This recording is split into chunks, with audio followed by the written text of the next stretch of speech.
বিসমিল্লাহির রহমানির রহিম। আসসালামু আলাইকুম। Welcome to Mukta's recipe. Viewers, স্ক্রিনে দেখে বুঝতে পারছেন আমি আজকে কিসের রেসিপি নিয়ে এসেছি। ভিউয়ার্স, এটা হচ্ছে পটল। এই পটল দিয়ে ঠিক না, এই পটলের খোসা দিয়ে আজকে আমি একটা মুখরোচক মজার একটা রেসিপি করে দেখাবো। এটা হচ্ছে পটলের খোসার ভর্তা। এখন আমি এই পটলগুলো খুব ভালোভাবে ধুয়ে নিয়েছি এবং এই খোসাগুলো এখন আমি একটু মোটা করে কাটবো। আর সাথে নিয়ে নিয়েছি একটা ছোট সাইজের আলু। এভাবে আমি স্লাইস করে নিয়েছি। আলু ভাজিতে একটু মোটা করে পানিতে ভিজিয়ে রেখেছি যাতে কালো না হয়ে যায়। এখন আমি এই পটলগুলো ছিলে নেব। ফার্স্টে এই মুখগুলো ফেলাই দেব। একটা পিলারের সাহায্যে আমি সবগুলো, এটা কিন্তু একটু মোটা করে কাটতে হবে, তাহলে পিলারটা একটু চেপে ধরলেই কিন্তু একটু মোটা খোসা বেরোবে। এই খোসাগুলো আমি নিব।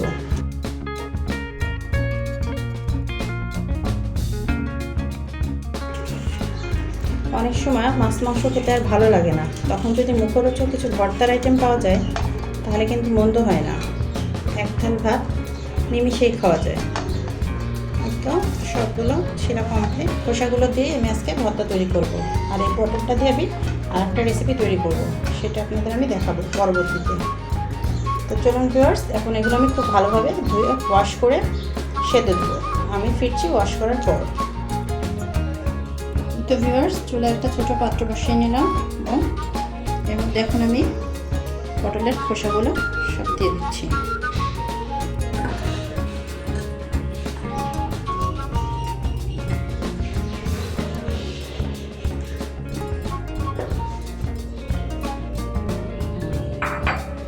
এর সাথে আমি দিয়ে দিচ্ছি এই যে ছোটো সাইজের একটা কুচিয়ে রাখা আলু, এটা আমি উপর দিয়ে দিচ্ছি। এক চিমটি লবণ দিচ্ছি, সেদ্ধটা যাতে ভালোভাবে হয়। পানিটা এমন পরিমাণ দিতে হবে যাতে মাখো মাখো টাইপের হয়, আর পুরো পানিটাই যাতে এই খোসাটা টেনে নেয়। ছোটো মুখের এক মুখ। এখন আমি এটা ঢেকে দেব। গ্যাস ওভেনটা আগে অন করে নেব এবং গ্যাস ওভেনটা অবশ্যই মিডিয়াম হিটে রাখবেন। হাই হিটে রাখলে পানিটা শুরু টেনে নেবে কিন্তু সেদ্ধ হবে না। মিডিয়াম হিটে রাখতে হবে গ্যাস ওভেনটা, ঠিক এরকম। তো এখন ঢেকে দিলাম। মাঝে আমি একবার নাড়িয়ে দেব, তাহলে ফিরছি আমি পুরোপুরি সেদ্ধ হয়ে যাওয়ার পর। তো ভিউয়ার্স, আমি ফিরলাম পুরো সেদ্ধ হয়ে যাওয়ার পরে। এখানে আমি টোটাল এভাবে সেদ্ধ করে নিয়েছি। এই যে চাপ দিলে কিন্তু গলে যাচ্ছে, কিন্তু বেশি পানি পানি না। আর পটলের খোসাটাও কিন্তু গলে গেছে। এখন আমি এটা সাইডে রেখে চুলা একটা ফ্রাই প্যান বসিয়ে দেব।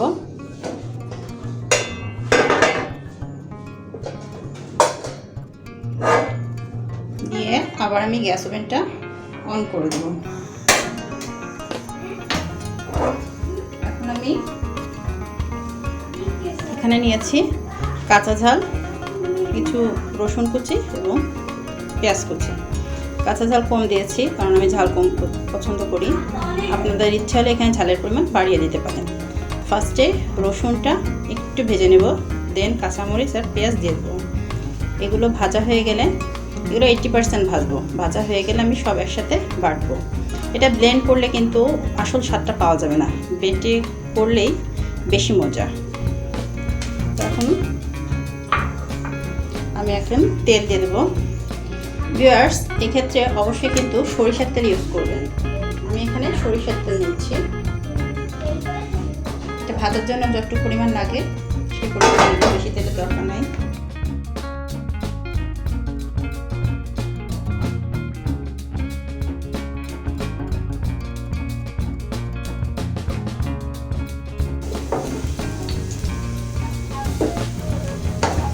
তো রসুনটা হালকা হয়ে এসছে। এখন আমি এর সাথে অ্যাড করে দেবো বাদ বাকি পেঁয়াজ এবং কাঁচামরিচ।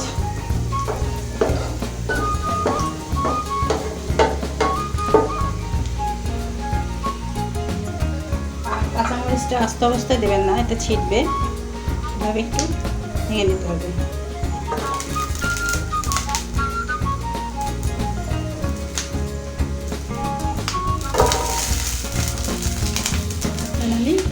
পেঁয়াজগুলো নিয়ে নিচ্ছি। আপনার ইচ্ছাটা কাঁচা পেঁয়াজ খেতে পারেন, কিন্তু এটা ভেজে খেলে হয় টেস্টটা বেশি লাগে আমার কাছে।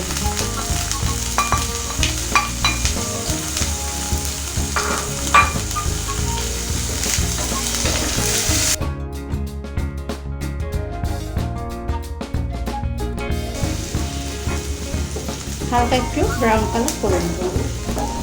আর এভাবে যদি ভেজে নেওয়া হয় তাহলে কিন্তু ভর্তাটা দীর্ঘ টাইম ভালো থাকবে।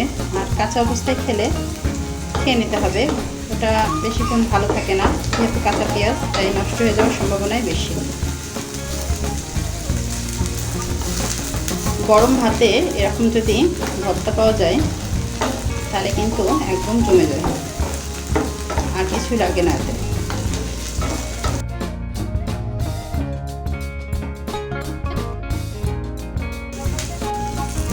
দেখতেই পাচ্ছেন ভিউয়ার্স, রসুন কিন্তু অলরেডি গলে গেছে। আর হালকা একটু ব্রাউন হলে আমি এটা গ্যাস ওভেনটা অফ করে দেব।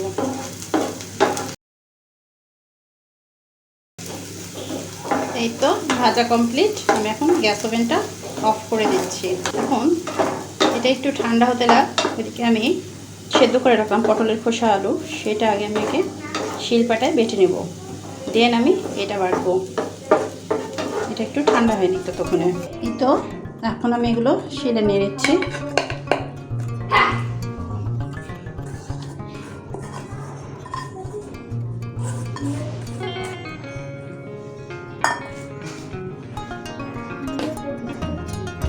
তো ভিউয়ার্স, আমি এখন এগুলো বেটে নিচ্ছি।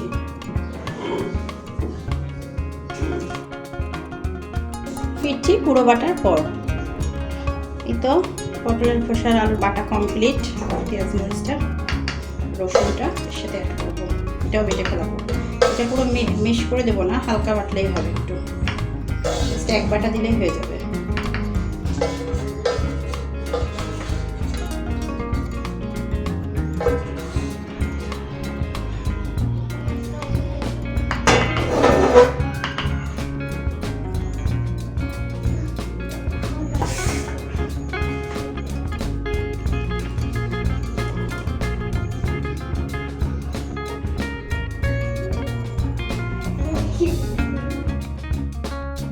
এই তো ভিউয়ার্স, সব বাটা কমপ্লিট। এখন এগুলো সব মিক্সড করবো খুব ভালোভাবে, এবং লবণটা চেখে দেখতে হবে ঠিক মতো আছে কিনা। লবণটা চেখে দেন আপনাদেরকে সার্ভ করে দেখাবো। ফিরছি কিছুক্ষণ পর, আপনাদের একবারে সার্ভ করে দেখাবো। এই তো ভিউয়ার্স, লবণ টবণ আমি যেহেতু রোজা আমার বেবিদের দিয়ে চেক করাইছি, লবণ ঠিক আছে। এখন এখানে প্লাস আর একটুখানি সরিষার তেল অ্যাড করে দেবো, এতে একটা সুন্দর স্মেল বেরোবে। জাস্ট একটু সরিষার তেল অ্যাড করে ভালোভাবে মিক্স করে নেব, দেন সার্ভিং ডিশে সার্ভ করে আপনাদের দেখাচ্ছি।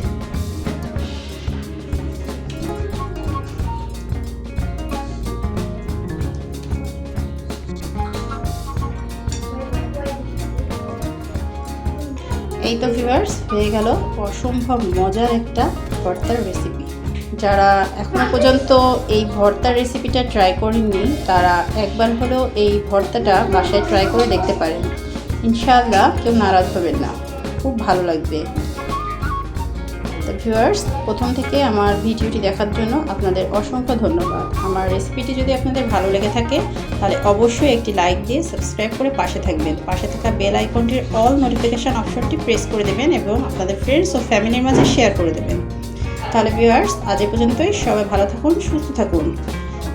আল্লাহ হাফিজ।